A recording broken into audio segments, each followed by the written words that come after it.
Hello, I'm Andrew Stevens. Our guest today is one of the world's most successful film directors, the Academy Award-winning Ang Lee. This is Talk Asia. Ang Lee, thanks very much for joining us. In 2005, you won Best Director, and it was said that you had the cinematic world at your feet. You could do anything you liked anywhere in the world. So what drew you to Lust Caution? I had thought about Lust Caution for a while. I've been resisting it, like Brokeback Mountain. I thought it was taboo to portray females, the psychology of female sexuality against the backdrop of the war against Japan. It's just as scary, if not more, than portraying American gay cowboys. So I've been thinking about that, working on a script for a little bit. And then when I'm done with the Oscar campaign and everything, fulfill my duty, I just couldn't wait to jump into this film.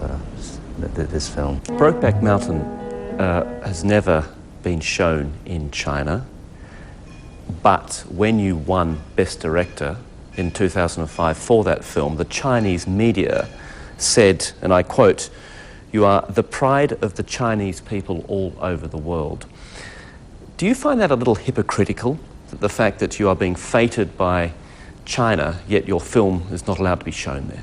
I wouldn't say that hypocritical. I think they're genuinely happy to see a Chinese director win an Academy Award. No, I don't think so. It's just like they don't want homosexual movies showing their movie. It's hard to put American logic into. It's just something else.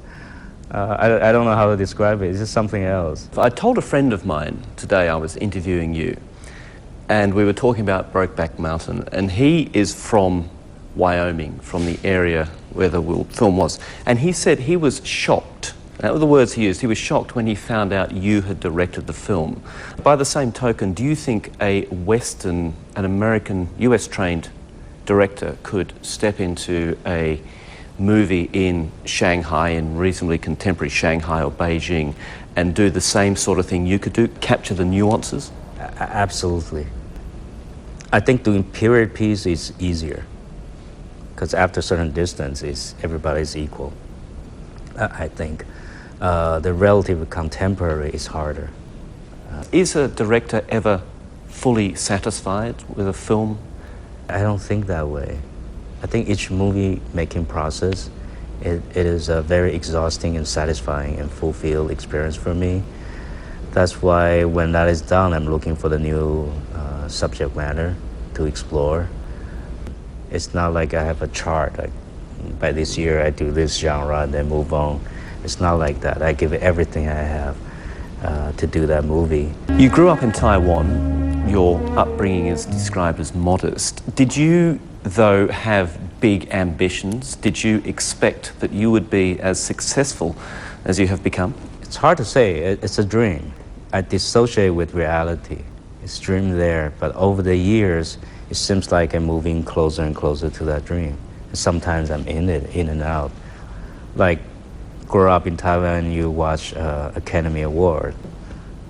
You could dream about if I stood there, how would I thank people? But then I was there, and some 30 years later, 40 years later, like, thank you. I'd like to say,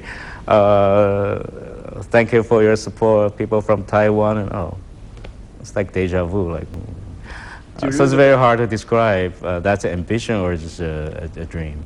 Let's just go back a few steps. When you went to the US as a struggling actor who was not fluent in English, you had some pretty tough years. What was the big break? The break, the profound break never really come.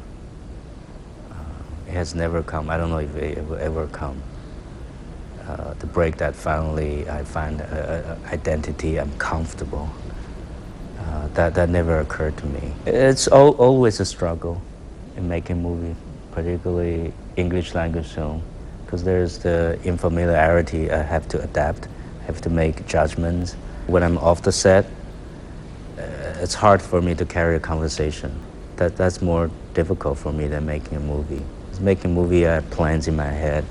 Somehow, one way or another, I managed to roll the camera and get something in the can. Do you want or do you like being considered as the torchbearer of Chinese movies on the global stage? No, it's uneasy. As a matter of fact, it's very uncomfortable for me. I'd rather not carry the torch. I'd rather watching somebody carry the torch. It's incredible barrier on my shoulder. Yeah. But I'm passionate about making that movie, so as far as I'm concerned, that's the duty I have.